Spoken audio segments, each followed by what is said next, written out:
சிவா வந்து அப்ஸ்ட்ரீமில் 8 கிலோமீட்டர் போகிற ஹவர்லேயும் டவுன் ஸ்ட்ரீமில் வந்து 12 கிலோமீட்டர் போகிற ஹவர்லேயும் இது பண்ணுறாரு. அப்போது சிவாவோட ரேட் ஆஃப் ஸ்டில் வாட்டர்லேயும் ரேட் ஆஃப் கரண்ட்ல என்னென்னு பார்க்கலாமா?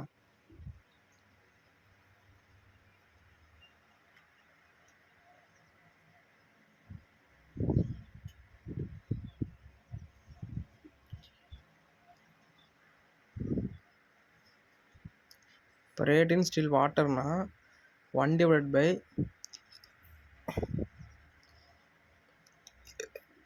+ 12.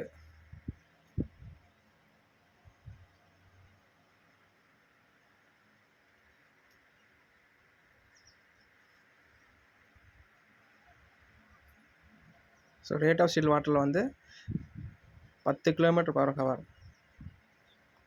இப்போ அடுத்து நம்ம ரேட் ஆஃப் கரண்ட் பார்க்க போகிறோம்.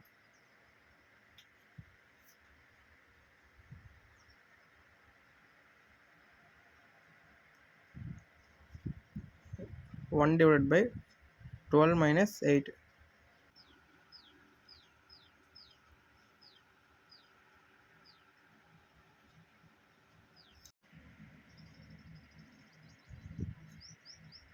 இப்போ ரேட் ஆஃப் கரண்ட் பார்த்தீங்கன்னா 2 கிலோமீட்டர் பர் ஹவர்.